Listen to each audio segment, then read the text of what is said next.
नमस्कार दोस्तों, मैं Dharmendra Verma online study with DK में आपका बहुत बहुत स्वागत करता हूं। आज है 29 दिसंबर और सीटेट का फर्स्ट शिफ्ट यानी कि पेपर फर्स्ट हो चुका है, जिसमें आज बच्चों के द्वारा जो बताए गए हैं वो 62 प्रश्न यानी कि 62 प्रश्नों के साथ साथ टॉपिक भी बताए गए हैं कि किन किन टॉपिक से और कौन कौन से प्रश्न पूछे गए हैं, जिसमें हम आपको इस वीडियो के माध्यम से पर्यावरण, बाल विकास, गणित, हिंदी और इंग्लिश के टोटल 62 प्रश्न बताने वाले हैं, जिसमें टॉपिक भी शामिल है। यदि आपको इसकी पीडीएफ चाहिए, जैसे कि 29 दिसंबर की पीडीएफ 28 दिसंबर की जो पीडीएफ हमने टेलीग्राम पर सेंड की थी, वैसे ही 29 दिसंबर की भी हम पीडीएफ टेलीग्राम पर ही सेंड करेंगे। टेलीग्राम की जो लिंक है वो डिस्क्रिप्शन में मिल जाएगी, या पर डायरेक्ट आप टेलीग्राम पर जाएंगे और ऑनलाइन स्टडी विद डीके लिखेंगे तो आप वहां पर भी चैनल के माध्यम हमारे चैनल पर पहुंच जाएंगे और कल की पीडीएफ भी आप वहां से प्राप्त कर सकते हैं। शाम तक ये पीडीएफ भी आपको वहां पर मिल जाएगी। तो यहाँ पर 62 प्रश्न मिलने वाले हैं, जो कि हम उत्तर सहित हम आपको बताएंगे। उससे संबंधित प्रश्न और भी है, उनके बारे में भी आपको जानकारी देंगे। तो यहाँ पर देखिए एक व्हाट्सअप नंबर दे रखा है 9340089205।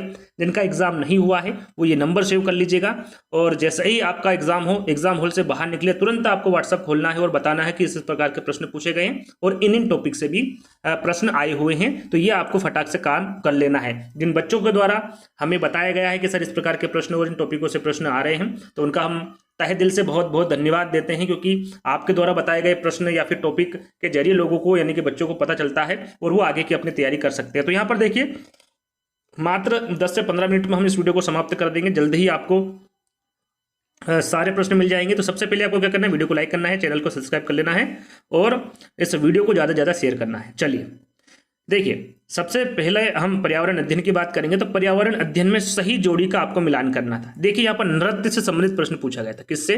नृत्य से। अब कौन से नृत्य थे ये मुझे नहीं पता है। देखिए मैंने मेरे अनुसार ये 4 विकल्प रखे, लेकिन इसी प्रकार का प्रश्न पूछा गया था और आपको वहां पर सही जोड़ी मिलान करना थी। तो ये सोचिए कि आपके सामने यही प्रश्न पूछा गया था, चेराव, भांगड़ा, कथकली या फिर बिहू। यदि आज आपका पेपर होगा, यदि आपका आज पेपर था तो आप कमेंट से के माध्यम से बता दीजिएगा कि इस प्रकार के विकल्प थे। देखिए चेराव, भांगड़ा, कथकली और बिहू ये कहाँ के लोक नृत्य हैं, तो यहाँ पर उत्तर भी लिखा हुआ है। देखिए चेराव मेघालय का है, सबसे पॉपुलर नृत्य है और ये पूछा जाता है। ये पारंपरिक नृत्य है मेघालय का और इसे बास नृत्य भी कहा जाता है, जैसे कि आपको पता होगा, है ना। भांगड़ा कहाँ का है, तो भांगड़ा पंजाब का है, इसके बारे में पता होगा। कथकली कहाँ का है, तो कथकली आपका केरल का है और बिहू आपका असम का है। तो इस प्रकार यदि आप सही जोड़ी मिलान करेंगे तो ये आपका उत्तर रहेगा।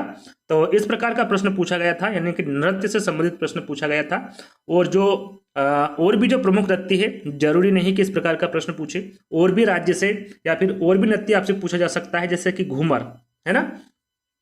घूमर किस राज्य का है, तो राजस्थान का है। भांगड़ा पंजाब का है। लावणी महाराष्ट्र का है। चोंग नागालैंड का है। ओडिशा का है। ये स्क्रीनशॉट ले लीजिएगा, पढ़ लीजिएगा अच्छे से, है ना। यहाँ पर हम जितने भी आपको नृत्य बता रहे हैं सभी इंपॉर्टेंट है। बिहू जो है वो असम का है। मुखोटा अरुणाचल प्रदेश का है। कथकली केरल का है। गढ़वाली उत्तराखंड का है। कुचिपुड़ी आंध्र प्रदेश का है। भरतनाट्यम तमिलनाडु का है। रासलीला और कत्थक ये दोनों ही उत्तर प्रदेश के हैं। यक्ष ज्ञान कर्नाटक का है। गरबा गुजरात का है। छऊ के बारे में पूछे तो विकल्प में झारखंड दे झारखंड सही होगा। उड़ीसा दे उड़ीसा। पश्चिम बंगाल दे पश्चिम बंगाल सही होगा, है ना।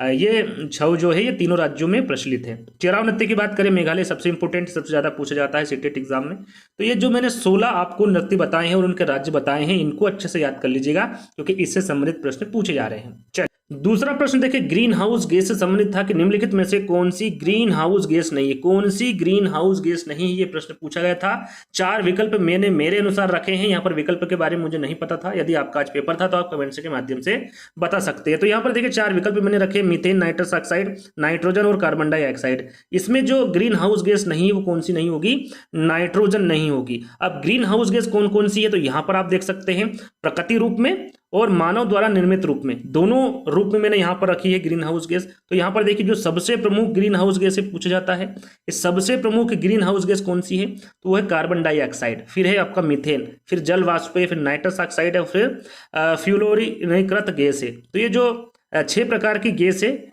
ये ग्रीन हाउस गैस है जो कि प्रमुख है ना। अब मानव द्वारा निर्मित या फिर संश्लेषित ग्रीन हाउस गैस कौन कौन सी है, तो यहाँ पर 4 गैसें आपको नजर आ रही है। कार्बाइन है, हाइड्रोक्लोरोकार्बन है, पर क्लोरोकार्बन है और सल्फर हेक्सा क्लोराइड है। तो ये जो 4 प्रकार के गैस है ये क्या है, ग्रीन हाउस गैस है जो कि मानव द्वारा निर्मित है। तो ये आपको पता होना चाहिए कौन सी मानव द्वारा निर्मित है और कौन सी प्रकृति रूप में है।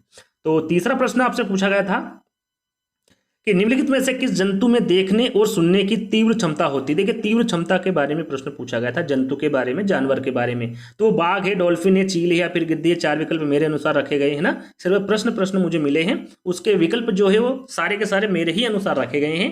तो यहाँ पर बाघ है ना, जो बाघ जंतु है वो देखने और सुनने की तीव्र जो क्षमता होती है वो किसमें होती है, बाघ में होती है। एक जो बच्चा है उसने ये भी बताया था कि सर इस प्रकार का प्रश्न नहीं पूछा गया था, प्रश्न इस प्रकार का था कि कौन सबसे दूर की दृष्टि यानी कि तेज होती है, तो वो किसकी होती, बाघ की होती, चील की होती, गिद्ध की होती है ना, तीनों की होती है। तो तीनों में से एक विकल्प आपका था, तो आपका बिल्कुल सही है ना। दूर की दृष्टि के बारे में पूछे तो इन तीनों में से एक विकल्प आपका सही होगा। चलिए देखिए यहाँ पर बच्चों ने 2 अलग अलग प्रश्न बताए मुझे सॉरी, कि मध्य प्रदेश के पड़ोसी राज्य बताया एक ने, और एक ने बताया था आंध्र प्रदेश के पड़ोसी राज्य। तो दोनों ही प्रश्न मैंने रख लिए। अब दोनों में से कौन सा आया था, यदि आज आपका पेपर था तो बता सकते हैं ना कमेंट्स के माध्यम से। तो यदि मध्य प्रदेश के बारे में पूछा होगा कि मध्य प्रदेश के पड़ोसी राज्य कौन कौन से, तो वो तो आपका उत्तर प्रदेश है, राजस्थान है, गुजरात है, महाराष्ट्र है और छत्तीसगढ़ है। ये जो मैंने राज्य बताए हैं ये मध्य प्रदेश के पड़ोसी राज्य है, यानी कि निकटवर्ती राज्य है ना।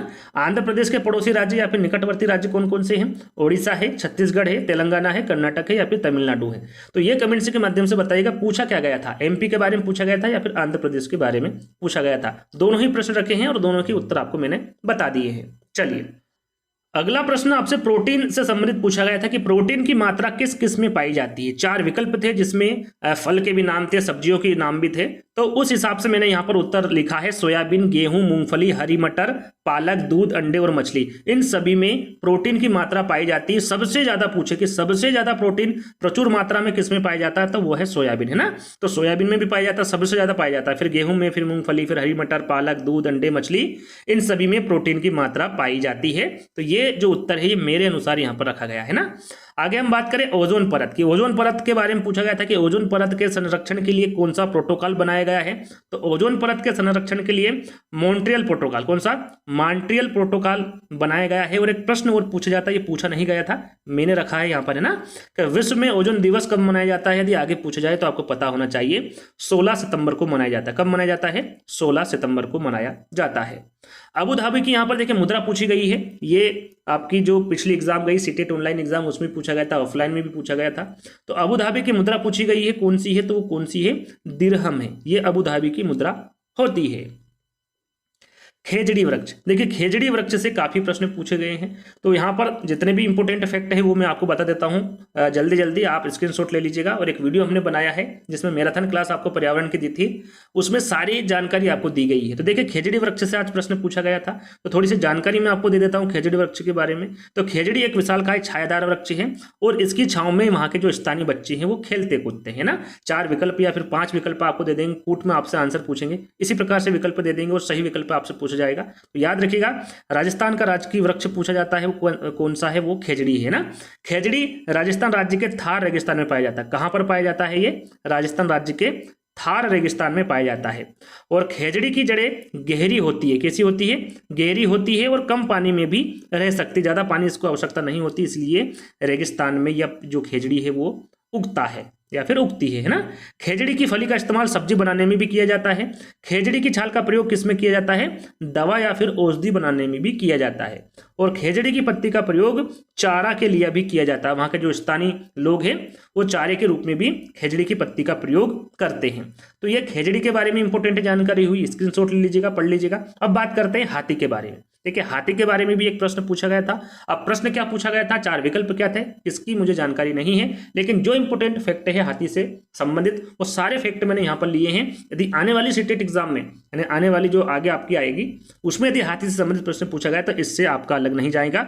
इस प्रकार से मैंने यहाँ पर पॉइंट रखे हैं। देखिए हाथी क्या है, स्थल मंडल जो आपका स्थल खंड है उसमें पाए जाने वाला क्या है, ये सबसे बड़ा जीव है हाथी। और भारत का राष्ट्रीय विरासत पशु है ना, विरासत पशु याद रखिएगा। भारत का राष्ट्रीय विरासत पशु कौन सा है, कौन है आपका, हाथी है। कब घोषित किया गया था, तो 2010 में घोषित किया गया था। हाथी की लगभग आयु पूछी जाती है, तो हाथी की लगभग आयु कितनी होती है, 70 साल होती है। कितनी होती है, 70 साल।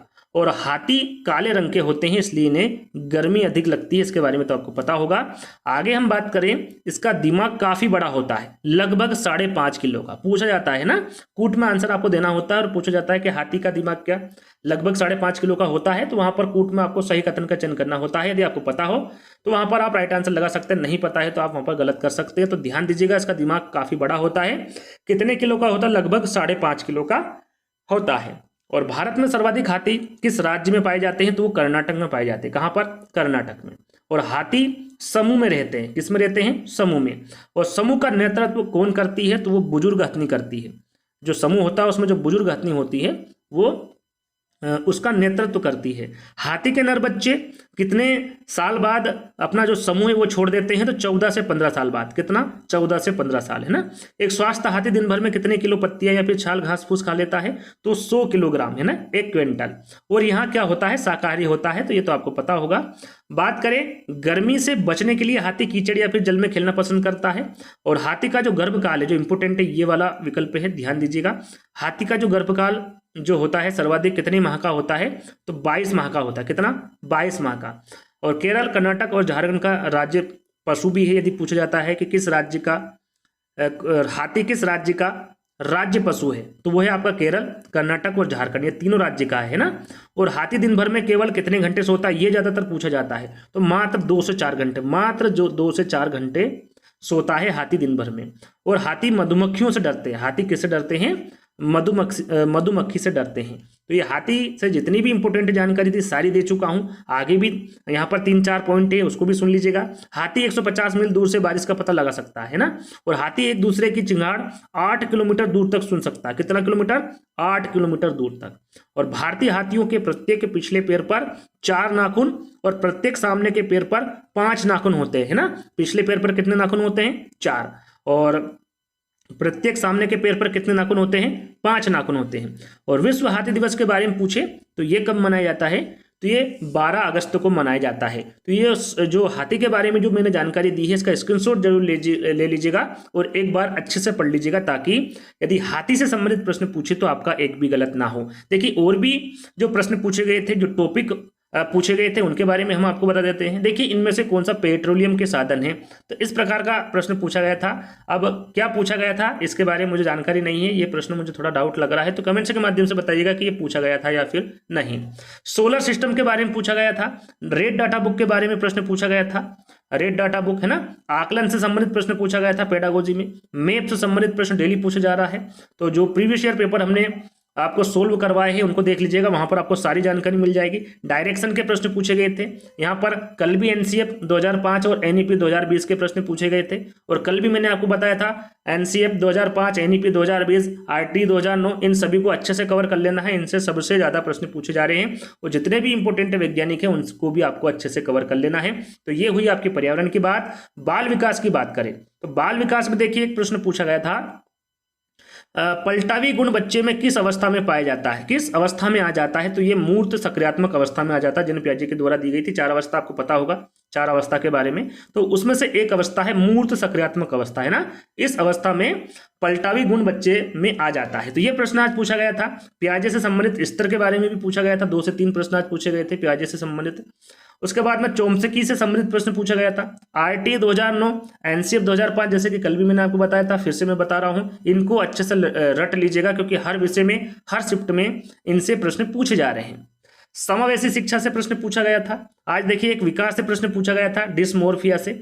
डिस्मोर्फिया जितने भी विकार है उस पर भी हमने वीडियो बना के रखी, उसको देख लीजिएगा, है ना। आपके सारे डाउट क्लियर हो जाएंगे और ट्रिक के द्वारा भी हमने बताया है आपको। बाल केंद्रित शिक्षा से संबंधित प्रश्न पूछे गए थे बाल विकास में, कोहलबर्ग से, स्कीमा से। देखिए स्कीमा से भी आज प्रश्न एक पूछा गया था और कोहलबर्ग से भी पूछा गया था। शिक्षा प्रणाली से भी प्रश्न पूछा गया था आज बाल विकास में। हार्वर्ड गार्डनर, देखिए हार्वर्ड गार्डनर से बताया गया है कि 2 से 3 प्रश्न हार्वर्ड गार्डनर से पूछे गए थे। तो हार्वर्ड गार्डनर को अच्छी तरीके से याद कर लीजिएगा। एनईपी 2020 से प्रश्न पूछा गया था। प्राकृतिक बुद्धि से संबंधित प्रश्न पूछा गया था, यानी कि बुद्धि से संबंधित भी प्रश्न पूछे जा रहे हैं, तो इसको भी अच्छे से कवर कर लीजिएगा। चलिए अब बात करते हैं गणित में। देखिए गणित में सारे टॉपिक में बताऊंगा कौन कौन से टॉपिक से प्रश्न पूछे गए हैं। तो समबाहु त्रिभुज से प्रश्न पूछा गया है आपका, आयात से प्रश्न पूछा गया है, परिमाप से प्रश्न पूछा गया है, गुणनखंड पूछा गया है ना, ट्रेन से संबंधित प्रश्न पूछा गया है, क्षेत्रफल से संबंधित प्रश्न पूछा गया है, वर्ग से संबंधित प्रश्न पूछा गया है। आगे हम बात करें गणित की तो भाज्य और अभाज्य से प्रश्न पूछा गया है, एलसीएम एचसीएफ कल भी पूछा गया था, आज भी पूछा गया है, ट्रायंगल कल भी पूछा गया था, आज भी पूछा गया है, भिन्न से संबंधित कल भी पूछा गया था, आज भी पूछा गया है, प्राकृतिक संख्याओं का योग वैन हिले से संबंधित एनसीएफ 2005। देखिए ये तीनों जो टॉपिक है कल भी पूछे गए थे और इनसे आज भी प्रश्न पूछे गए हैं मैथ्स में। चलिए अब बात करते हैं हिंदी में। देखिए हिंदी में एक गद्यांश आया था और गद्यांश किस पर आधारित था, तो तिरंगे पे आधारित था, तिरंगे के बारे में वहां पर बताया गया था और उसी में से 4 से 5 प्रश्न पूछे गए थे आपसे, है ना। और जो कविता आई थी वो कविता किस पर आधारित थी, तो मानवता पर आधारित थी। अब किस प्रकार से कविता थी इसका मुझे जानकारी नहीं है, लेकिन मानवता पर आधारित थी कविता, है ना। बात करें गद्यांश से या फिर कविता में जो प्रश्न पूछे गए थे उसमें संधि पूछी गई थी, या तो कविता में पूछी गई होगी या फिर गद्यांश में पूछी गई होगी। तो सूर्य उदय में संधि पूछी गई थी कि सूर्य उदय में कौन सी संधि है, गुण संधि, विसर्ग संधि, व्यंजन संधि या फिर अयादी संधि। तो सूर्य उदय में कौन सी संधि होगी, गुण संधि होगी, है ना। और राष्ट्रीय शब्द में कौन सा प्रत्यय, यानी कि प्रत्यय पूछा गया था राष्ट्रीय शब्द में, ई है, या है, ई है या फिर री है। तो राष्ट्रीय शब्द में जो प्रत्यय होगा कौन सा होगा, आपका ई होगा, है ना। चलिए आगे हम टॉपिक की बात करें तो पेडागोजी में जो हिंदी पेडागोजी में पूछा गया था आपका उपचारात्मक शिक्षण से संबंधित प्रश्न पूछा गया था, बहुभाषिकता से संबंधित, ग्रहात्मक कौशल से संबंधित प्रश्न पूछा गया था, साथ में संप्रेषण एनसीएफ 2005, एनईपी 2020 इसके बारे में बता चुका हूं, इनको अच्छे से पढ़ लीजिएगा। साथ में वाचन और पठन से संबंधित प्रश्न पूछे जा रहे हैं, भाषा कौशल से संबंधित और चौमसकी से संबंधित प्रश्न ये हिंदी में पूछे गए हैं ना। इंग्लिश की हम बात करें तो इंग्लिश में 3 प्रश्न मिले, 3 प्रश्न मिले हैं। तो पैसेज जो आया था आपका इंग्लिश में वो न्यू दिल्ली से आया था, है ना। और जो पोयम आई थी वो प्रकृति पर आधारित पोयम आई थी। और बात करें स्टीफन क्रेसन से संबंधित आपका इंग्लिश में पेडागोजी में पूछा गया था। तो ये टोटल 62 जिसमें प्रश्न थे और प्रश्न के साथ साथ उत्तर भी थे और उत्तर के साथ साथ उससे संबंधित जो प्रश्न बन रहे थे वो भी थे और टॉपिक भी हमने आपको बताए। तो आपको क्या करना है, इस वीडियो को ज़्यादा से ज़्यादा शेयर करना है, ज़्यादा से ज़्यादा लाइक करना है और चैनल को सब्सक्राइब कर लेना है। तो जल्द ही दोस्तों एक नई वीडियो के साथ मिलेंगे, जब तक के लिए धन्यवाद।